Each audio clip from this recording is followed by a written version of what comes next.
So, after the release of the Priest TBC class guide that we just brought out, I put up a poll asking you guys what class you wanted to see next. And it was close, but we have decided that Druid is the one that you're next most interested in. So let's dive into it.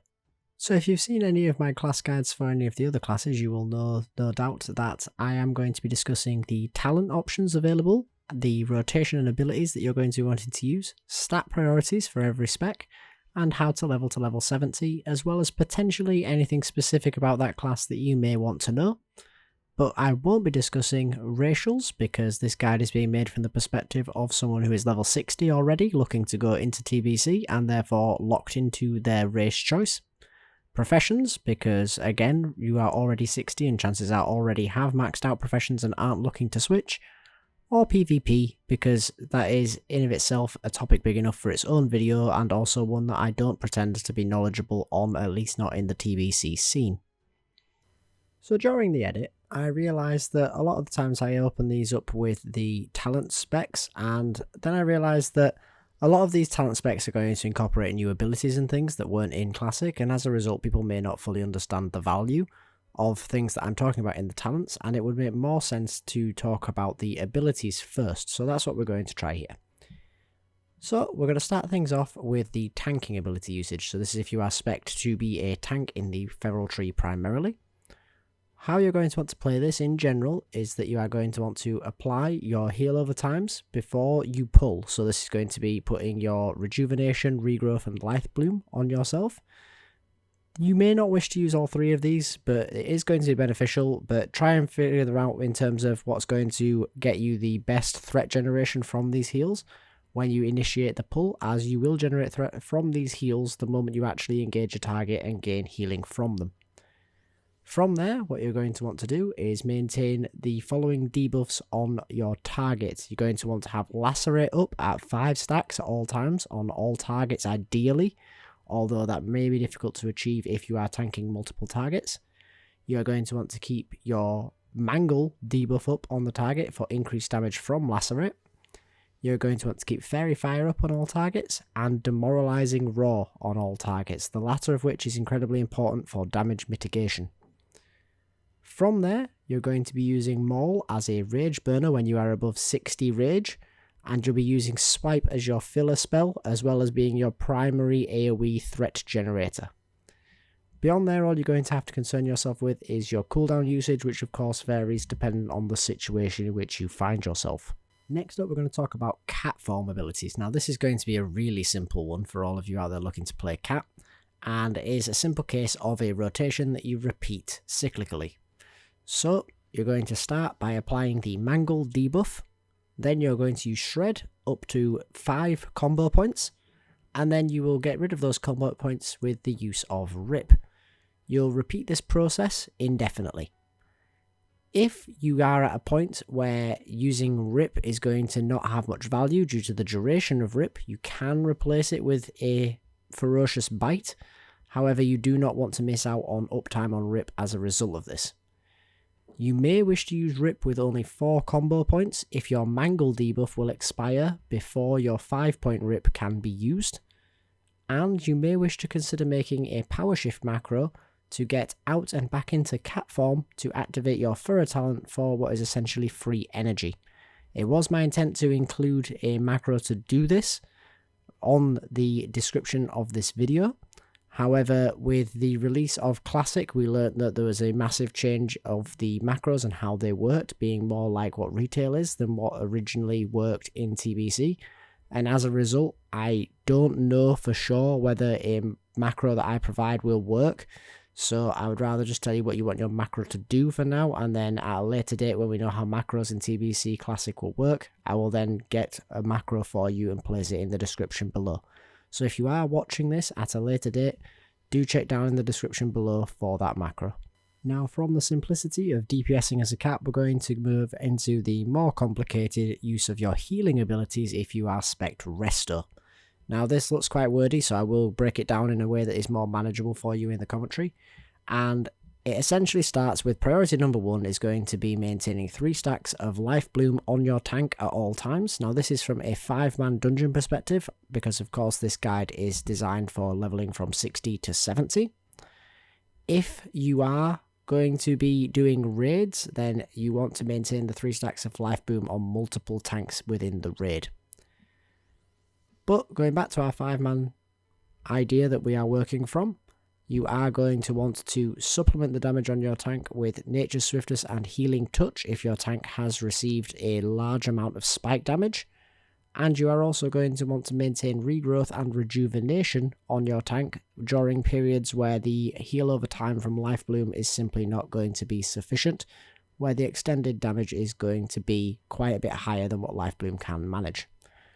From here on in, it works much the same for healing other members of the group that are not tanks. Basically, you aren't going to maintain Life Bloom and instead are going to be using your Regrowth and Rejuvenation to heal predictable damage, and spike damage again is going to be countered with Nature's Swiftness and Healing Touch. Do feel free to change this around with your own playstyle to fit what you find works best for you, but do bear in mind that you are going to want to use your mana efficiently. And finally, we return to a more simple usage of your Druid, which is going to be the Moonkin rotation. Now, this is going to be very simple in that you are going to want to maintain Insect Swarm on all targets, Moonfire on all targets, and then simply spam Starfire. If mana is not a concern and higher damage output is, then you may wish to swap out Starfire for Wrath, which will increase your DPS dramatically, but at the cost of sustain, you will lose mana more quickly with this method. However, if you have, for example, not very much left of the fight, or a massive amount of mana about to be returned to you via some method, then you may wish to do this. Now let's move on to the talents. Okay, so the first of the talents that we are going to be talking about for the Druid is going to be the Feral talent tree designed for tanking. Now, this is actually going to be quite straightforward in terms of what we're going to pick as our talents at level 60 before we start moving up to level 70 and picking up our extra talent points. And it's essentially the idea that we're going to take pretty much everything in the Feral talent tree. The only exceptions are going to be that we're not going to take Brutal Impact. While it is quite nice, it's just not something we're going to afford the points for. Nurturing Instinct, Savage Fury, and Primal Tenacity. The first two of which are pretty much going to be Catform exclusives and therefore not helpful for tanking, and the last of which, while nice, is simply just not worth the 3 points that we're going to be needing to spend in it if we wanted that talent.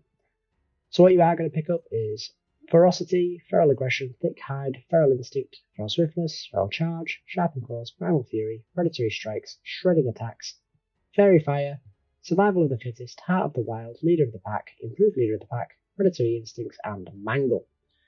Then, with your 4 final points at level 60, if you're doing this in advance for TBC's arrival, you're going to put them into Furrow. Now, that is going to be where you're at level 60 when TBC hits. From there, what you're going to do is you're going to put an extra point into Furrow to get into that next row in the tree, 5 points into Naturalist, 1 point into Omen of Clarity, and 3 points into Intensity. Now, from there, that is you rounded out at level 70. Our additional points that we picked here in the Restoration tree are going to give us a lot of capacity for increased generation of Rage. Now, Furrow is going to give us the extra Rage as we shift into our Bear form. Over Clarity is going to give us a proc for 3 casts, and Intensity is going to give us the extra Rage generated when we use our Enrage ability. Naturalist is the only exception in this tree, which is basically just going to increase your damage throughput, and by extension, increase your threat generation. Okay, so next up, not massively disparate from the tank that we just discussed, is going to be the Feral DPS tree. Now, there isn't actually a massive amount of difference in terms of the talents that you're going to pick up, with the exception of probably going to want to pick up Savage Fury as a big part of your damage increase comparative to the tank build, as well as dropping things like Thick Hide. But for the most part, you're going to look very similar at level 60 as you would as a tank at level 60. Now, from here, we're also going to make a very similar progression, picking up our Naturalist, our 3 points into Natural Shapeshifter, and our Omen of Clarity. From there, we're then going to go back and get our improved Mark of the Wild, and that'll round us out to level 70. So, as you can see, there's not a massive disparity between the tank and DPS specs for Feral, but those few talents that are different are going to make quite notable differences to your capacity. The inclusion of Savage Fury, as well as the reduction of Thick Hide, are going to make a massive difference in terms of your damage output and survivability. But one of the most notable facts about this, while a lot of you will be aware of this, does mean that there is a lot of similarities in the talents that allow you to perform either task rather well. If you are a DPS with this spec, and your tanks die at 10% of the boss's health remaining, it's well worth looking into going into your bear form and tanking out the boss for the remainder of the fight. That is something that you are going to have the capacity to do, and something you're probably going to want to practice as well, because it is one of the big perks of taking the Druid into the raid. Now, in terms of variance in this build, there is a lot of variance potential at these early talents in the Feral tree. So, while I don't particularly recommend Thick Hide, things like Feral Instinct or Feral Charge are popular with a lot of people in regards to their playstyle. You can drop points from elsewhere on this tree to pick up these talents if you want. Personally, I like the build that you see here. However, a lot of people do like to drop the points out of Feral Aggression for the increased Ferocious Bite damage, and pick up things like Feral Instinct. That is certainly an option. I don't personally use Ferocious Bite all that much in TBC, so it is something that I might consider when I'm looking forward to my own talent build for my Druid, and instead pick up things like Feral Charge, which is something that I very much like when I am in tank form, or even just for getting me into the fight as a bear before transferring into my cat form.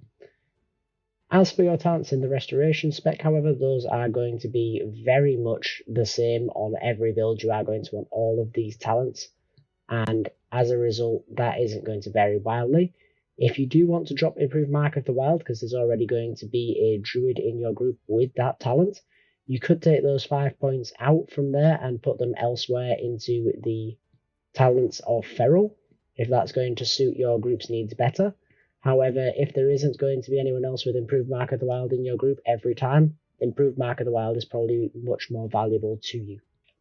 So next up, we're going to talk about Restoration, and Restoration is quite an interesting one, because there is going to get to a point where you have basically got everything you want, and you're sort of just looking for a way of not wasting your talent points. So at level 60, the build that you see here is where I like to find myself, and then I just simply want to go back and use my additional points on the way to level 70 to pick up talents that are useful further up in the tree. So I like to get myself my final point into Tranquil Spirit. I like to get my 2 points into Empowered Touch. I put 3 points into Natural Perfection, and then 2 points into Improved Tranquility. And then from here, you really do have very little option of where you're going to go for anything useful. Your final 2 points are pretty much going to be wasted, unfortunately. What I like to do personally is put them into Natural Shapeshifter, simply because of the fact that there may be an opportunity where changing forms and becoming a temporary tank or going into cat form to do a bit of damage might be viable and helpful, whereas the likelihood of me getting value out of any of the other talents is pretty slim. But as long as you have these core talents in your Restoration build, you should be absolutely fine for doing the majority of healing content.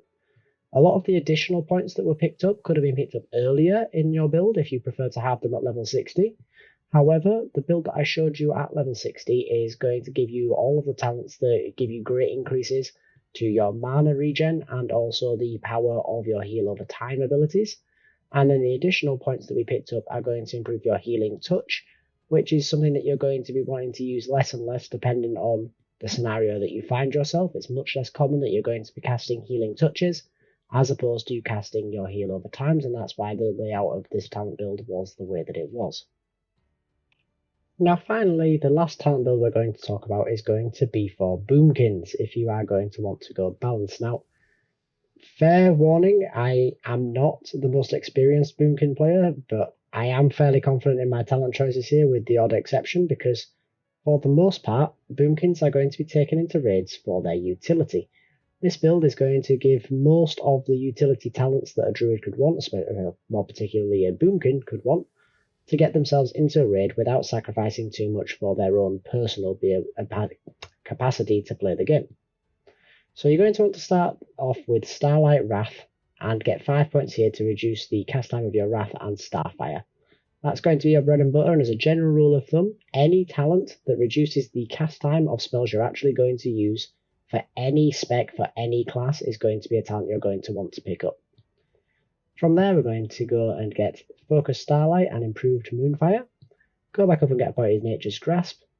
Get Insect Swarm, Nature's Reach, 2 out of 3 in Brambles, Vengeance, Nature's Grace, Lunar Guidance, Moon Glow, Moon Fury, Balance of Power, Dream State, Moonkin Form, Improved Fairy Fire, Wrath of Cenarius, Force of Nature, and then move over into Restoration and pick up 4 of 5 in Improved Mark of the Wild.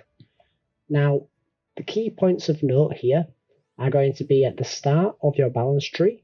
You are going to find yourself picking up points in talents that you may not think you're going to want, most notably Nature's Grasp and Brambles. These are primarily going to function just to get us lower down the talent tree and are better options than Control of Nature or Improved Nature's Grasp, respectively.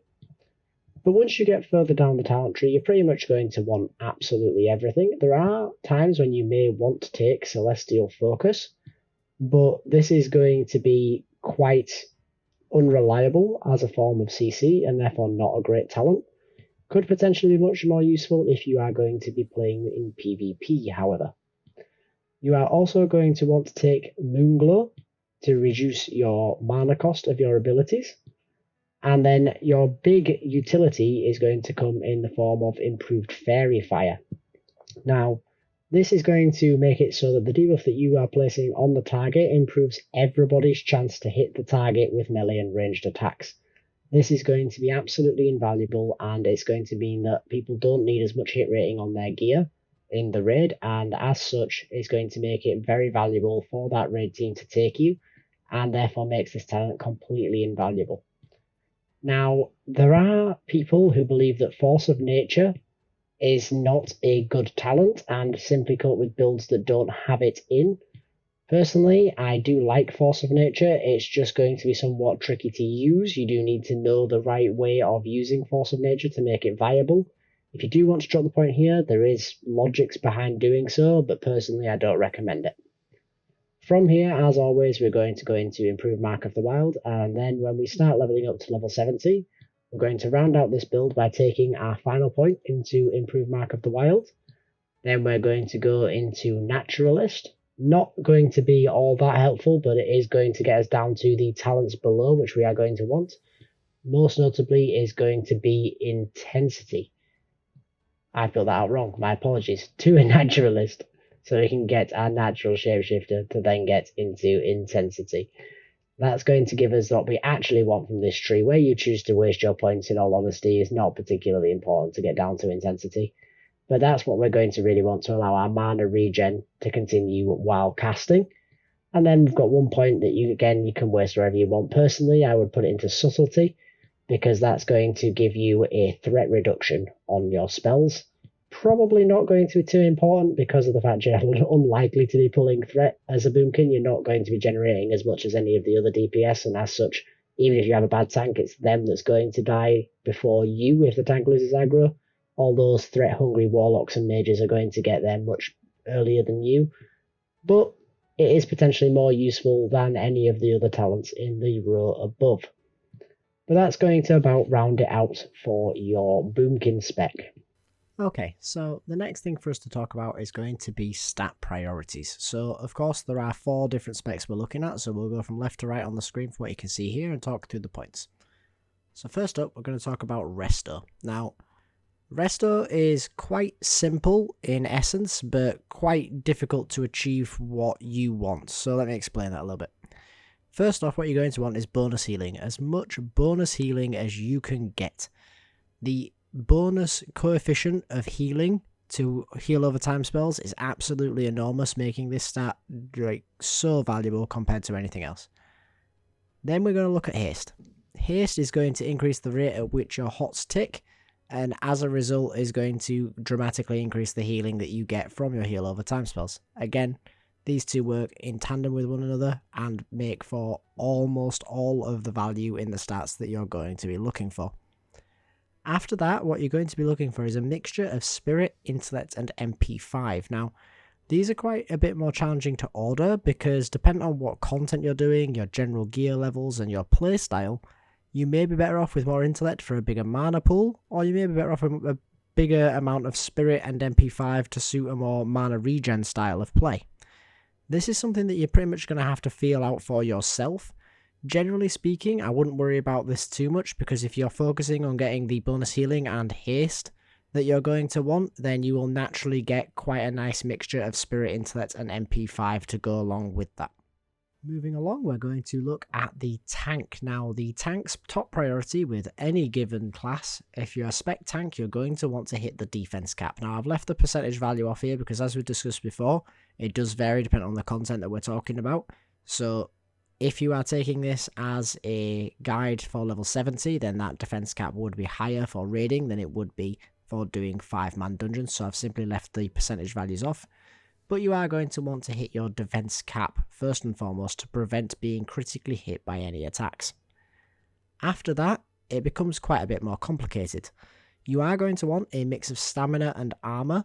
This is because these have the highest potential for sustainable damage mitigation that is not going to be spiky in nature, which is obviously going to prove to be the best for sustain from your healers to get you back topped off so that you're able to continue the fight. From there, you're going to be looking at agility. Agility is both an offensive and defensive stat, providing both critical strike chance and dodge chance to you. After that, you're going to be looking at hit rating until you are capped. This is going to greatly improve your threat generation, as it's going to mean that you're not going to be missing as many attacks, resulting in more rage and therefore more output, as well as simply having more threat from the attacks that you're not missing. After that, you are then going to be looking at dodge chance, critical strike chance, strength, and armor penetration, all of which, apart from dodge, are just going to improve your threat generation, and dodge give you a little bit more survivability. Next up, we have Feral DPS, and as always with any DPS spec, you're going to want to prioritize hit cap first and foremost. As soon as you've got your 9% chance to hit sorted out, you are then going to want to move on to agility. This is the primary stat for your Druid when you are in cap form, and it's going to provide you with multiple sources of benefit for offense, so it comes in higher than any other stat. However, agility is something that you're pretty much just going to get more of as you improve your general item level itself. After that, you're looking for strength for more massive gains to attack power, and then you'll be looking at critical strike chance and attack power in general, before finally moving on to haste and armor penetration. Now, there is an argument that haste and armor penetration are better than what they're weighted here, given that they affect your bleeds, but this is variant on playstyle. Personally, I don't particularly like having a lot of haste, but I do like the armor penetration, so do feel free to sort of tinker with these as you progress and find what works for you. Now, our final spec is going to be Moonkin. Now, Moonkin is going to be quite a simple one, again, in that you are just going to want to prioritize hitting the spell cap. Now, this is listed here as 17%. However, this obviously varies on the content you're doing as well as the talents you have selected, as there is 4% of spell hit to be achieved through the talents that you have as a Moonkin. Second to that, we're going to have spell power and spell haste. Again, of course, increasing the amount of damage caused by your dots and also the rate at which your dots tick. Then we're going to go for spell crit in our third priority. And then finally, a mix of intellect, spirit, and MP5. I have put intellect and spirit slightly ahead of MP5, but again, this is going to just result really in what you acquire through the general progression of your gear, as opposed to prioritizing, say, intellect over spirit. So, as always, we're going to discuss the way that you're going to want to level to get from 60 to 70, and again, as always, we are going to recommend that you do this via dungeons. Now, This has been done to death if you've watched the series, but I'll give you the cliff notes. If you level via dungeons, you are going to have access to all of the quests when you hit level 70, which is going to give you a massive amount of gold. And if you do the quests, you will get a reputation, but you will have the reputation that you can get from doing the normal mode dungeons no longer be valid for you, as the dungeons have a limit on what rep you can gain with reputation from doing the dungeon at, i.e. once you have got to revered or higher, you are not going to get reputation from doing the normal mode dungeons, whereas you can get reputation from the quests at any point all the way up to exalted. With regards to that reputation, this is going to be the best reason to do the dungeons while leveling, because not only is it going to get you quite a few decent items that I'll throw up on screen for you now, but also you are going to be able to get partway done with your attunement for the raiding scene, which is going to be one of your main tasks that you are going to have to approach when you get to level 70. Now what I mean by this, if you are unaware, if you haven't watched any of my previous class guides, is that you are going to have to follow a progression of events and tasks to accomplish in order to be allowed access into the raids in TBC. This is very extensive and is going to be quite time consuming, and one of the major components of it is a rep grind. Now I'm going to put some pictures up on the screen for you now that shows you the basics of the attunement process, and I'm going to show you in highlighted in red will be the circles of parts of the attunement that you can achieve through rep grinding while on your way to 70 simply by doing it through dungeons. Now as you can see, this is quite notable and is something that you are really going to want to do the dungeons to level for as opposed to leveling through questing, and it is also the reason why I have put both tank and healer specs on all of these class guides in case you are wanting to do solely dungeon leveling in order to be able to be as efficient as possible when you are attempting to get all of your characters to level 70 while also getting them closer to their attunement completion. Now, the final thing I actually want to talk about is that for the first time on one of these class guides, I actually do have a class-specific thing to note, and that is going to be the Anzu boss inside of Sethek Halls. Now, Anzu is a Sethek Halls heroic-only boss that can only be summoned by a Druid. The Druid, if I do recall correctly, does need to have completed or at least be on the sufficient stage of the questline to unlock their epic flight form. And this mount is available to everybody, so while Epic Flight Form is probably something that you're going to want to be acquiring anyway, and you should simply just start and progress that quest chain as soon as possible, it's worth noting that it is also worth doing from the front of making money, as you will be able to sell your services for summoning this boss into groups that want to collect the mount. But that's going to about do it for this video, guys. I do hope that you enjoyed the video. I do hope as well that you also liked the changes made to the layout and structure of this video compared to the previous class guides.